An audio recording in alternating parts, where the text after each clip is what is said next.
Merci beaucoup, Monsieur le Président, et je suis très heureuse de pouvoir me lever en chambre aujourd'hui pour parler de ce très important projet de loi S-219. J'ai un projet de loi, en fait, qui a été déposé au Sénat, qui créerait une journée de commémoration de l'exode des réfugiés vietnamiens et de leur accueil au Canada. On oublie parfois ce que ça représente vraiment d'être ici. Une société démocratique où les citoyens peuvent choisir leurs députés, où les citoyens et les élus peuvent exercer en toute sécurité leur droit à la liberté d'expression.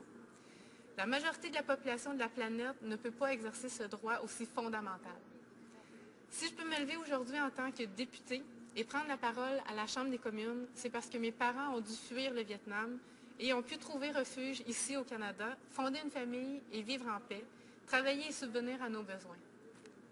Moi, Anne Mintuquash, je suis née et j'ai grandi au Canada et c'est grâce au courage de mes parents et à l'accueil de notre pays que je peux aujourd'hui participer à la vie démocratique du Canada. Excusez, je ne m'attendais pas à ça.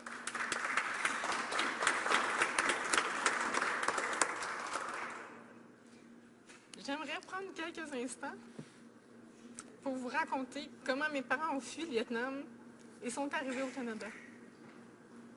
En 1979, après la guerre du Vietnam, mes parents ont décidé de fuir leur pays à cause d'éprouvantes conditions de vie imposées par le nouveau régime politique et dans l'espoir de trouver ailleurs une meilleure qualité de vie. Ils n'en pouvaient plus de subir les contraintes, les violences et les injustices d'après-guerre. Ils ont donc ensuite saisi la première occasion pour se sauver en pleine nuit, en cachette, avec mes deux frères âgés alors de 1 an et de 3 ans.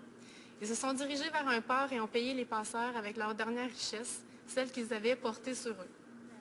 Ils se sont embarqués sur un bateau en direction indiquée par la boussole, c'est-à-dire n'importe où, là où le capitaine les mènerait sans savoir si le capitaine les mènerait à bon port. Finalement, ils ont vécu dans un camp de réfugiés en Indonésie pendant 18 mois avant que la Croix-Rouge vienne les chercher. Ils sont arrivés au Canada ensuite et ils n'avaient pas de papier, pas de papier d'identité, pas de biens, pas de richesse. Il leur restait seulement leur vie et celle de mes frères. Le Canada leur a fourni des papiers et les a acceptés comme réfugiés de façon très généreuse. Oui, bravo, certainement. À leur arrivée au Canada, donc, mes parents ont dû tout apprendre, à survivre à l'hiver, à parler français, à conduire, à chercher du travail, à cuisiner des aliments d'ici, bref, à vivre dans leur nouveau pays. Et ça, c'est grâce à des personnes comme le capitaine Pierre Pellerin, grâce à Ginette Malenfant, à Nicole Leduc, à Estelle, qui est maintenant décédée, qui ont accueilli mes parents, mais à d'autres personnes comme Fred et Bonnie Cappuccino, à plusieurs Canadiens qui ont ouvert leurs portes, qui ont accueilli ma famille, qui ont accueilli des milliers de Vietnamiens comme si c'était les leurs. Et à partir de ce moment-là, plusieurs Vietnamiens ont pu commencer à s'intégrer et à contribuer à la vie canadienne. Mille merci de la part de tous les Vietnamiens. Mais comme plus d'1 million 500 000 personnes, mes parents étaient des réfugiés de la mer. Le Canada a accueilli 137 000 réfugiés vietnamiens à l'époque. Le gouvernement canadien a aussi créé un programme de parrainage privé qui permettait aux organismes ou aux citoyens canadiens de parrainer et accueillir des familles vietnamiennes et à les prendre en charge pendant 1 an. Pour chaque personne parrainée, le gouvernement canadien acceptait un autre réfugié. C'est tout un mouvement de solidarité qui s'est enclenché. Si vous passez au coin des rues Preston et Somerset, ici à Ottawa, vous verrez un monument en hommage aux réfugiés de la mer. La mairesse d'Ottawa à l'époque, Mme Dewar, la mère de notre collègue député d'Ottawa-Centre, a déployé beaucoup d'efforts pour accueillir des milliers de Vietnamiens réfugiés. Tellement que le quartier chinois ici à Ottawa est surtout un quartier vietnamien où on y sert la fameuse soupe pho qui nous réchauffe et qui nous réconforte, surtout par une journée froide comme aujourd'hui. La guerre du Vietnam est le résultat de 50 ans de guerre froide où le monde a été divisé en deux. Au nom des idéologies, des pays sont entrés en conflit, des familles ont été séparées, des femmes et des hommes ont été assassinés. Aujourd'hui, nous ne vivons plus dans ce monde bipolaire où chacun tente d'imposer sa vérité. Il est temps d'amorcer un véritable dialogue. Tout à l'heure, je parlais d'ouverture dialogue parce que, justement, on a besoin de ça. La communauté vietnamienne, ici même au Canada, est divisée et partout dans le monde est divisée parce qu'il y a des divergences économiques, politiques, religieuses aussi.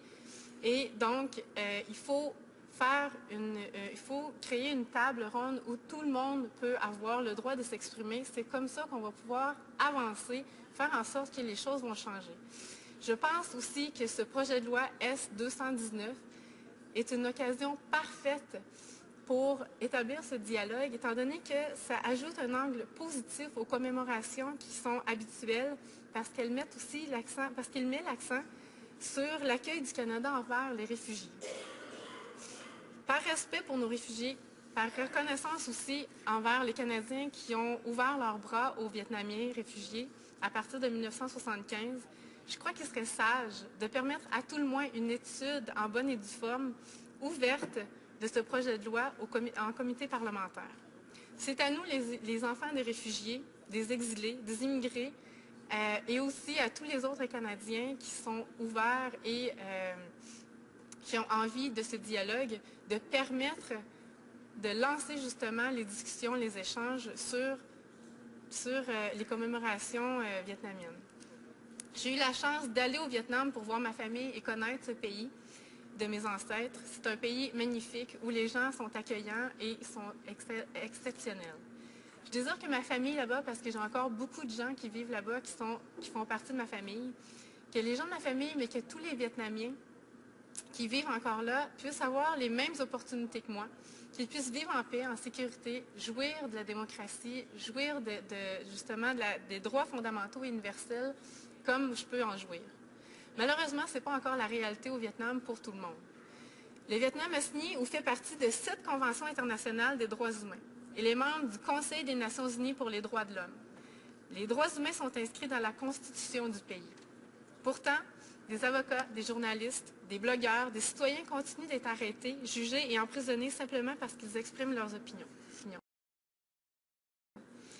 Aujourd'hui, il ne faut pas avoir peur de dire la vérité. Chaque être humain a droit à la vie, a droit à la liberté, a droit à l'égalité des chances. Je tends donc la main à tous les Vietnamiens qui veulent entamer ce dialogue, à tous les Canadiens également qui veulent entamer ce dialogue avec moi et avec les parlementaires. S-219 nous donne cette opportunité d'échange parce que les plaies ne sont pas encore toutes pensées. Et parce que je crois qu'on doit saisir l'occasion justement d'asseoir autour d'une même table, comme je le disais, les Vietnamiens de tous les horizons, parce que le processus de dialogue, de guérison s'enclenche, pour que le processus de guérison s'enclenche et pour qu'on puisse enfin regarder en avant.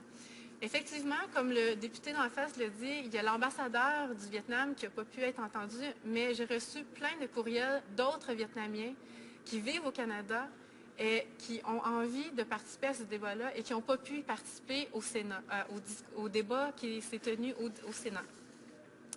Donc, ce projet de loi doit suivre son cours comme processus législatif au Parlement canadien et je souhaite qu'il soit analysé en comité et que tous les points de vue soient pris en considération dans l'analyse.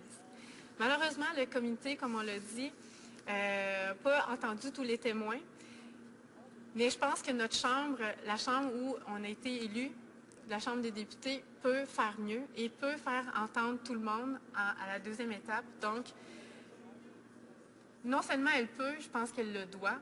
Et pour montrer justement nos valeurs d'ouverture, nos valeurs de démocratie, nos valeurs d'empathie puis de générosité comme on l'a déjà fait, bien, on devrait permettre à ce que le débat puisse continuer, qu'il n'y ait pas de doute là-dessus ici. C'est pas parce que j'ai posé une question tout à l'heure que je suis justement...